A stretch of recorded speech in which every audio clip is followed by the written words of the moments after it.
छीन नहीं सकता, तो उस आत्मा की शक्ति को हम कैसे जागृत करें? छीन नहीं सकता, लेकिन हम खुद ही उद्घाटित ना करें तो, स्वयं ही अपनी शक्ति को छुपाए बैठे रहें तो छीन नहीं सकता। एक धनवान सेठ के यहाँ पैसा है, चोर नहीं ले जा रहा है, लेकिन वो स्वयं ही उपभोग नहीं कर रहा, उपयोग नहीं कर रहा है, तो धन क्या करेगा? धन ने ताला लगा के रख दिया, अब वो क्या करेगा? धन उसको उपयोग ही नहीं करना, कोई छीन भी नहीं रहा है। तो ऐसे ही आत्मा की शक्ति को कोई छीन नहीं सकता, लेकिन हम उसका उपयोग भी तो नहीं कर पा रहे। और उपयोग करने में हमारे दो कारण हैं, हमारे के किया हुआ अतीत का अपराध, और वर्तमान में हमारा इतना पुरुषार्थ नहीं है। जितना पुरुषार्थ आप पाप के लिए करते हो, इतना पुरुषार्थ यदि धर्म के लिए करो तो तुम धर्मात्मा बन जाओगे, जैसे पाप के लिए। आप खुद देख लीजिए, आप संसार के लिए आपका सुबह से शाम तक कितना पुरुषार्थ है, कितना सोच है, कितना चिंतन करते हो। मान लो आपको सपोज करो व्यापार है, अब उसके संबंध में कितना सोच रहे हो, कैसे व्यापार करना, कैसे चलाना, नौकरों को कितने लगाना, कितने बजे खोलना, कहाँ से माल लाना, ये सारा तुम्हारे दिमाग चलता है कि नहीं? चलता है। किसी भी चीज में, संसार के हर कार्य में तुम जितनी मेहनत करते हो वो भाग्य से नहीं मिलता। रोटी भी तुम्हें भाग्य से नहीं मिल रही है, उसके लिए तुम्हें कितने टेंशन करना पड़ते हैं तो आप लोग जानते हो। जो पैसा तुम्हारे पास आ रहा है भाग्य से नहीं आ रहा। कोई खजाना रखा हो, भाग्य से चक्रवर्ती के पास आता है, अक्षय निधियां। पंचम काल में किसी के पास भाग्य से पैसा नहीं आता, उनको भी पुरुषार्थ करना पड़ता है। दिन रात मेहनत करते, मन भी उसी में, टेंशन भी उसी में। ये बड़े आदमी ऐसे ही नहीं पैसा कमाते हैं, इनकी नींद हराम होती है। बड़े आदमी जितने सबसे ज्यादा नींद की गोलियां खा के सोते हैं। तो नींद की गोलियां क्यों खाना पड़ रही? क्योंकि सारा टेंशन किसका है उनको? जिसका जितना बड़ा व्यापार होगा उतना ही वो ज्यादा, सबसे ज्यादा अमेरिका में नींद की गोलियां बिकती हैं, सबसे ज्यादा अमेरिका में। 90% लोग वहां नींद की गोली खा के सोते हैं, नींद की दवाई। सहज नींद आती नहीं। क्यों? उनके 24 घंटे के टेंशन इतने हैं, इतने बड़े व्यापार हैं, उसी में वो अपना टेंशन घुमाते हैं।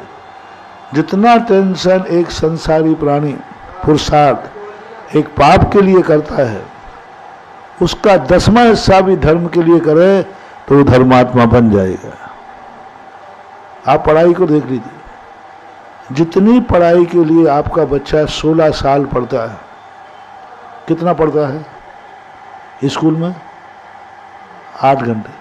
कोचिंग, घर पे होमवर्क, कितना पढ़ता है? तब वो 16 साल में किसी एक विषय का मास्टर बन पाता है।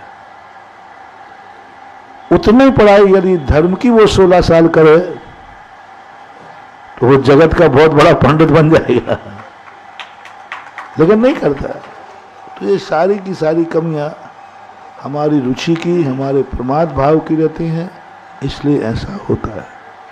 नूतन जैन दिल्ली से पूछती हैं, नमोस्तु महाराज जी, नारकियों, भोग भूमि और देवताओं तीनों की संतान नहीं होती, फिर भोग भूमियों में और देवताओं में स्त्री भेद होता है और नारकियों में स्त्री भेद नहीं होता, ऐसा क्यों? स्त्री भेद होना अलग चीज है और माँ बनना अलग चीज है। स्त्री है तो वो माँ होगी ऐसा नियम नहीं है। देवियां स्त्री भेदी होती हैं, लेकिन उनके माँ बनने की योग्यता नहीं होती। भोग भूमियों में स्त्रियां होती हैं, लेकिन पूरी जिंदगी में माँ बनने की योग्यता नहीं होती। मात्र उनके 9 माह शेष रहेंगे जिंदगी के, तब ही उनमें मातृत्व करने की योग्यता आती है।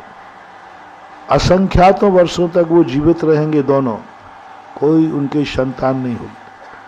जब उनका अंतिम 9 माह जिंदगी शेष रहेगी, तभी उनके अंदर माँ बनने की प्रोसेस या प्रक्रिया जो होती है वह शरीर में से उसी प्रकार की परिणति होगी। तो ये कुछ नियोगी पद कहलाते हैं जो वहाँ नहीं होते हैं। वो इसलिए मूल कारण है कि ये नियोगी पदों से, क्योंकि उनके ऐसे उन्होंने पुण्य बांधा है कि संतान जो है इंद्रिय सुखों में बाधक होती है।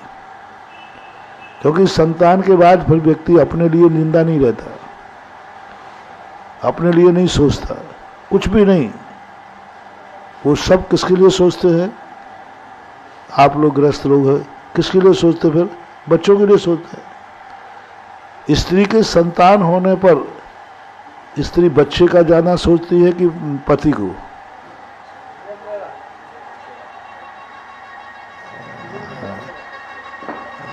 माता बताओ ना, बच्चे का जाना उपयोग है। नियम से बट जाएगा, प्रेम बटेगा। दोनों में से ज्यादा यदि उसको धोना तो पहले बच्चे को ध्यान देगी, तो ये बट गया।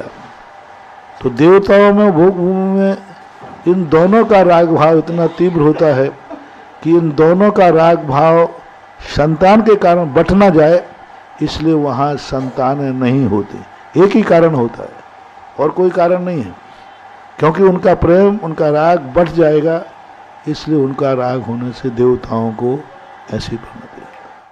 दीप्ति जैन आगरा से पूछती है, नमोस्तु महाराज जी, अगर कोई देव विक्रिया करके मच्छर बनकर के किसी के मुख में चला जाए तो क्या उसे मांस भक्षण का दोष लगेगा?